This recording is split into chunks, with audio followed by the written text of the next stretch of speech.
So, why are the CPA exams so difficult? I'll wait just a minute for you to turn on your sound if you haven't yet. The CPA exams have a fail rate of 50 to 55%, and they are widely considered to be the most difficult professional exam that there is. And that includes the bar exams for attorneys and the board exams for doctors.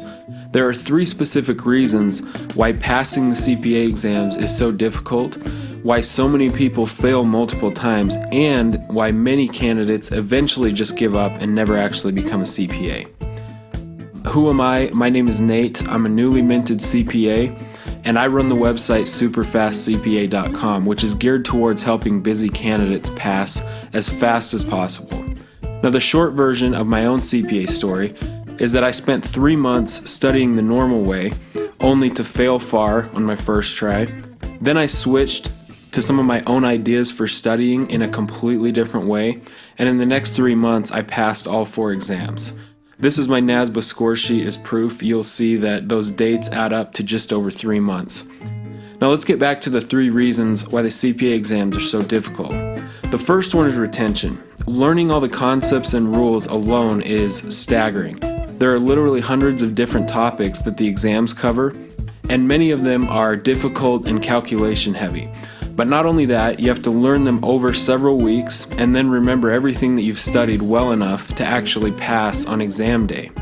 This was one of my biggest stumbling blocks when I started studying, and I figured out a way to overcome this once I tried out my own methods, and I'll tell you more about that in a minute. The second challenge are your actual study methods. What do you actually do when you sit down to study every day? Is it effective? Do you have a specific plan you follow? And are you making progress? When I talk to other CPA candidates about how they study, they all tell me the same thing. I start out watching the video lecture, I kind of zone out, then I try to read the chapter or skim the chapter, then I try out a few questions, and I can't really get any, I don't know what it's talking about, so I go back to the video lecture, and then it's an hour through your study session, and you kind of give up for the day, and then the next day, the very same thing happens again. So I hear that over and over and over, and I know that's how it is because that's exactly how my first 3 months were. So this was another huge struggle for me. Every day I would jump around to different resources in my review course, and as time went on, I just felt more and more overwhelmed. When I sat for FAR that first time and saw the exam in person, a few things jumped out at me and I knew exactly how to study from that point on. And after trying out my own ideas for studying, I literally studied less each day. I had a clear plan for every single study session, and I knew that I was making progress each day. And so the study process itself was a lot easier to deal with mentally because of that. The third challenge is just literally not having enough time in the day. So most CPA candidates work full-time, usually in the very demanding field of public accounting, and there's people in your life that want to see you after work, like family and friends. And so fitting in 3 to 4 hours a day of CPA study is literally not possible for most people. And on the other hand, that's about how much you need to study to pass the exams within the time frame. So how does that work? You literally don't have that much time, but that is how much time it takes to study. I kind of come up with a solution for that. But back to my story for a minute to illustrate this. The 3 months where I studied for FAR and failed that first time, I had all day every day. It was the summer before I started my job in public accounting. And I started my job a week before I sat for FAR that first time. So then I had started my job, and the 3 months afterwards, when I ended up passing all 4 sections, I was working full time. So I was able to study and pass all 4 sections with much less daily study time than the first time around. So obviously I had made dramatic improvements in the effectiveness and the efficiency of my study methods.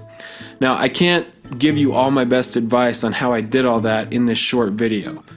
But what I have done is I put together a free online training class where I will take longer and walk you through my best tips about these changes I made that made such a big difference in helping me pass all 4 sections in just a few months while working full time.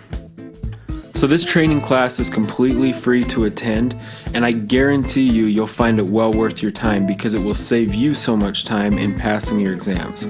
So to register, all you need to do is click the link or the button below this video or go to superfastcpa.com/training. Also, if you're on the training live, I will be giving you a free copy of my CPA flashcards. So these are a digital copy. You can use them on your desktop or on your smartphone. There's over 750 flashcards and they cover all 4 sections. The big advantage to these is that they are completely customizable, so you can add other flashcards to the decks or customize the wording on any of the cards to something that's easier for you to remember personally. So again, to register, just click the link or the button on the video that will take you to the registration page, or just go to superfastcpa.com/training in your browser, and I will see you there.